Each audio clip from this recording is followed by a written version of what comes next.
বিবাহের ক্ষেত্রে আপনি মোহরটাকে কম করবেন। আপনি মোহর মানে মেয়েদেরকে বলছি, মেয়ের বাবাদেরকে বলছি, সামর্থ্য অনুযায়ী করবেন, ছেলের সামর্থ্য অনুযায়ী করবেন, তার উপরে বোঝা চাপিয়ে দিবেন না। কিয়ামতের আলামতের হাদিসে আমি এটাও পড়েছি, শেষ জামানায় মোহর অনেক বেশি করা হবে, দেওয়া হবে কম। হয় না এমন? আর বাকি আছে আলামতের কিছু। তো ওই চিটারির মধ্যে নাই। আপনি বলছেন 1 লাখ, 1 লাখ আমি দিব নগদ, ব্যাস নগদ। বলছেন 5 লাখ দেওয়ার সামর্থ্য আছে আমার, 5 লাখ দিব, যে নগদ শেষ, পরে মাফ নিয়ে নিব, এইসব বার্গেনিং আপনি নাই। আর এখনকার বিবাহগুলো দেখলে মনে হয় যে মেয়ের বাবা ছেলেকে বিক্রি করছে আর ছেলের বাবা মেয়ে কিনছে। সবচেয়ে বেশি মোহর দেখা যায় যে চিটাগাং এরিয়ার দিকে আর কি। এবং আপনি জানেন কি না, সবচেয়ে বেশি বিবাহ বিচ্ছেদ ওই জায়গায় বেশি। বাংলাদেশে বিবাহ বিচ্ছেদ দেখা যায় যে প্রতি 24 ঘন্টায় দেখা যায় 28টা বা 29টা বাংলাদেশে। হ্যাঁ, শুধু তাই না, আমি দেখলাম যে 10 লক্ষ মেয়ে অতিরিক্ত আছে পুরুষদের তুলনায়, সমাজে ঘুরে বেড়াচ্ছে, স্বামী নাই। 10 লক্ষ মেয়ে। এবং এই ডিভোর্স দেওয়ার ক্ষেত্রে দেখা গেছে যে মেয়েদের প্রবণতা বেশি। 70% মেয়ে ডিভোর্স দিয়েছে, ছেলে দেয় নাই, 30% ছেলে। তাহলে মেয়েদের সাইকোলজি চিন্তা করেন। ও মনে করছে আমি তো এখন শিক্ষিত হয়ে গেছি, তোমাকে আমার দরকার নাই, আমি চাকরি করে খাবো।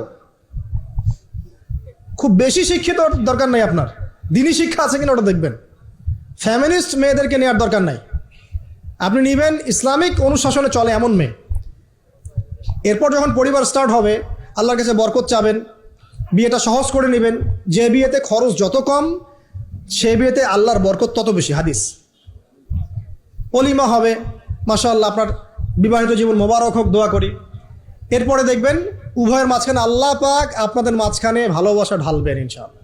সূরা রুমের মধ্যে আল্লাহ পাক বলেছেন, ওয়াজআলা বাইনাকুম মাওয়াদ্দাতা ওয়া রাহমা, আমি আল্লাহ স্বামী স্ত্রীর মাঝখানে ভালোবাসার ভ্রাতৃত্ব ঢেলে দিয়েছি। এটা আল্লাহ পাকের একটা আয়াত, নিদর্শন। এবার আপনি পরিবার গঠন করেছেন, এখানে আমি কয়েকটা কথা বলি যে উভয়ের মাঝখানে খুব চূড়ান্ত লেভেলের ভালোবাসা এটাই যথেষ্ট নয় পরিবার সুখী হওয়ার জন্য। পরিবারের মধ্যে এখন থাকতে হবে সলাত। কি থাকতে হবে ভাই? সলাত। পরিবারে থাকতে হবে কোরআন, পরিবারে থাকবে সুন্নাহ, পরিবারে থাকবে ইসলামী অনুশাসন, পরিবারে থাকবে খাস পর্দা। আপনার বউকে মানুষ দেখেই নাই, এরকম পর্দা। আর কাপড় খোলা তো অনেক দূরের কথা, আমার এমন স্ত্রী আপনার স্ত্রীকে দেখেই নেই মানুষ। বাধ্য না হলে সে বাইরেই আসবে না, বাধ্য হয়েছে আসছে, মাহারাম আছে, মাহারাম সাথে আছে, এখন বাইরে আসছে। আপনার স্ত্রী ওই মানুষের বাসায় গিয়ে রাত কাটাবে না, এমনকি মানুষের বাসার টয়লেটে গিয়েও যেন সে কাপড় না চেঞ্জ করে। কারো বাসায় গিয়ে স্ত্রীকে রেখে দিয়ে আসবেন না, যে অপরিচিত কারো বাসায় স্ত্রীকে রেখে আপনি কোনো কাজে গেছেন, যাবেন না, এটা করবেন না।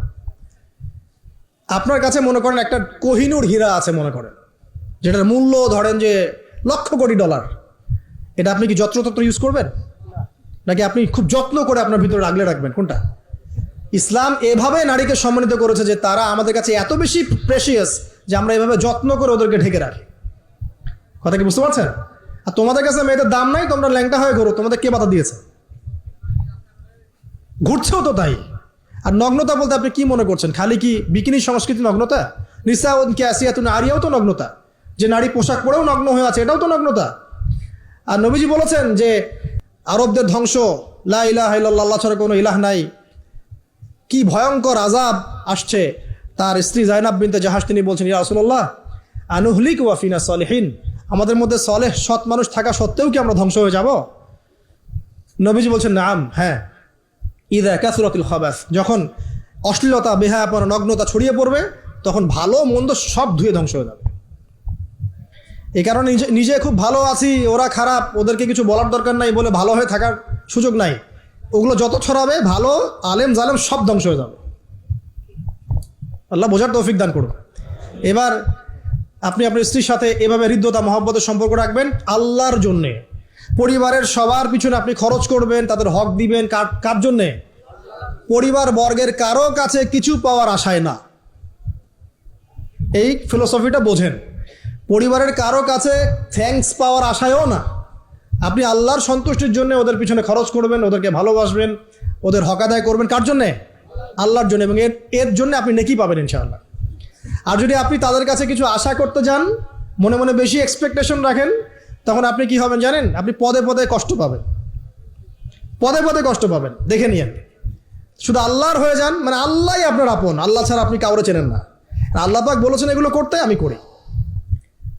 আল্লাহ পাক ভালোবাসা দিয়েছেন সন্তানের প্রতি, স্ত্রীর প্রতি, বাসি।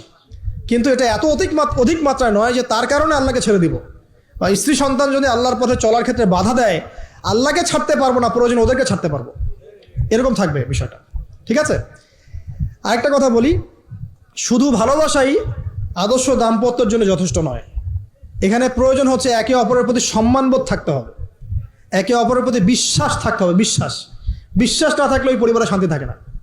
আপনি অনেক বড় আলেম, কিন্তু যদি আপনার স্ত্রী আপনাকে বিশ্বাস না করে, আপনি শান্তি পাবেন না। আপনি জানছেন আপনি ইনোসেন্ট, আপনি অনেস্ট, কিন্তু আপনার পরিবারের সদস্য, আপনার স্ত্রী আপনাকে বিশ্বাস করছে না, তখন আপনি পরিবারে সুখ পাবেন না। বিশ্বাস খুব ইম্পর্টেন্ট। আমি তো বলি যে ভালোবাসার চেয়ে বিশ্বাস বেশি ইম্পর্টেন্ট। কারণ আগে ইমান না আগে আমল? কোনটা আগে? ইমান মানে কি? বিশ্বাস না? আগে বিশ্বাস, তারপরে না আমল? ভালোবাসা একটা আমল, আর বিশ্বাসটা কি? ইমান। আমার প্রতি যদি আপনার ইমান না থাকে, তাহলে আপনি আমাকে ভালোবাসবেন কিভাবে? বিশ্বাস থাকতে হবে, স্বামীর প্রতি স্ত্রী, স্ত্রী প্রতি স্বামী। এবং এখানে পুরুষদেরকে সহনশীল হতে হবে, কারণ আপনার স্ত্রী সারা জীবনে আপনাকে প্রচুর পেইন দিতে পারে, এবং এটা মেয়েদের ফিতরত। এখানে সবরের জাজল্যমান দৃষ্টান্ত স্থাপন করতে হবে, নসিহত করতে থাকতে হবে ততদিন পর্যন্ত যখন আপনি দেখছেন যে হ্যাঁ এগুলোতে কাজ হচ্ছে।